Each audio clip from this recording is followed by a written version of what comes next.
In chapter 11 of the Lotus Sutra, we move into another phase of the story. It's a fantastical phase. Hurvitz describes it thus in his preface to the Lotus Sutra.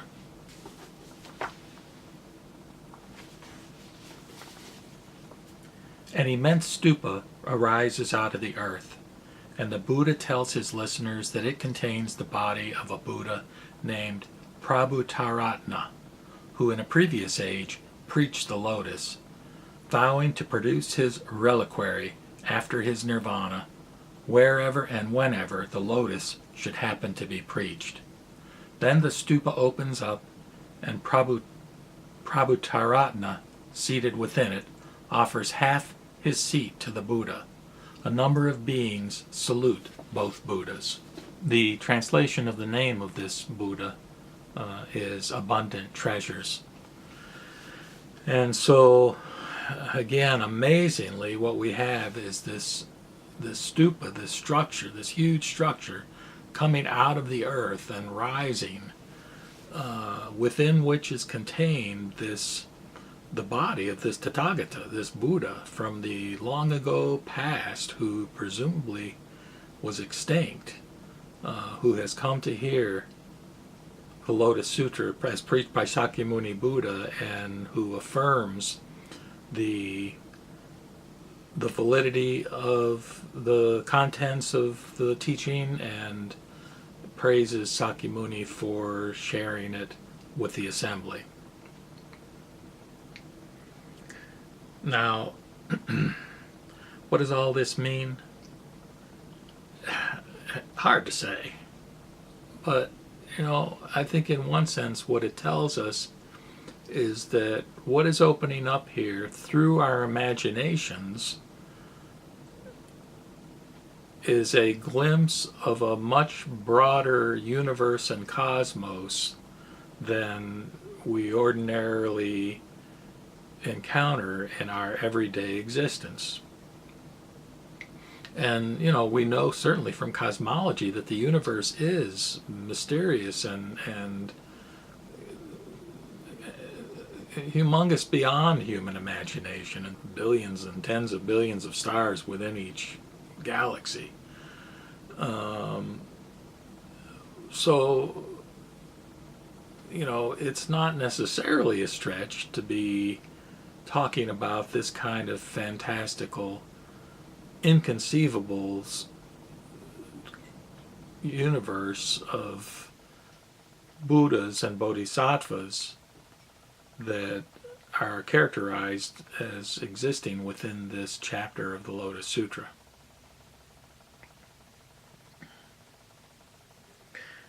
That's again not to say that the contents of what's being described in this chapter, or the specifics of the various Buddhas and Bodhisattvas, exist in concrete form. At this point, we're in the realm of the Sambhogakaya, or the spiritual body of the Buddha, which represents emanations from the Dharmakaya, which can't be described in any words or concepts, and is the foundation of all existence, if you will. Even though, again, that characterization is not accurate, because we don't have any accurate way of characterizing the law body or the Dharmakaya. But within this Sambhogakaya, we can imagine and experience tens of millions of billions of Buddhas throughout the universe, all of whom are preaching the Dharma, and within the context of this chapter, who all come together to hear Shakyamuni specifically preaching the Lotus Sutra. I think we need to have a different hat on when we listen to this chapter and the chapters beyond. We need to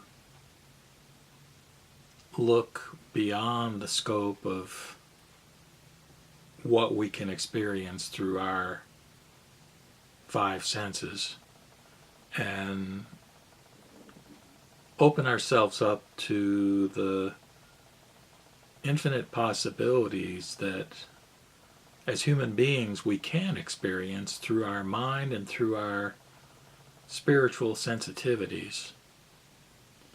It's up to us in some ways to decide, how do we want to view this universe?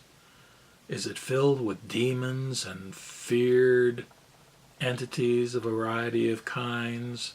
Or is it filled with loving, wise Buddhas and Bodhisattvas whose mission it is to teach beings how to become awakened and to give comfort and love and nurturance to us as limited creatures on this earth.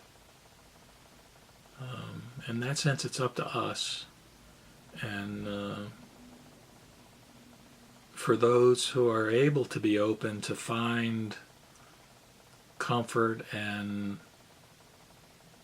who can feel a sense of attraction to this Sambhogakaya Buddha body, this chapter can hold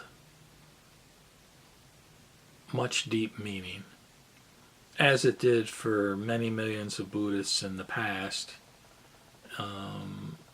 many of whom with artistic capabilities expressed their reverence and devotion and honor to this chapter and to this sutra through sculptures and paintings of various kinds, including many, many, many, many sculptures of the two Buddhas, Abundant Treasures and Sakyamuni Buddha, sitting side by side atop the great Stupa,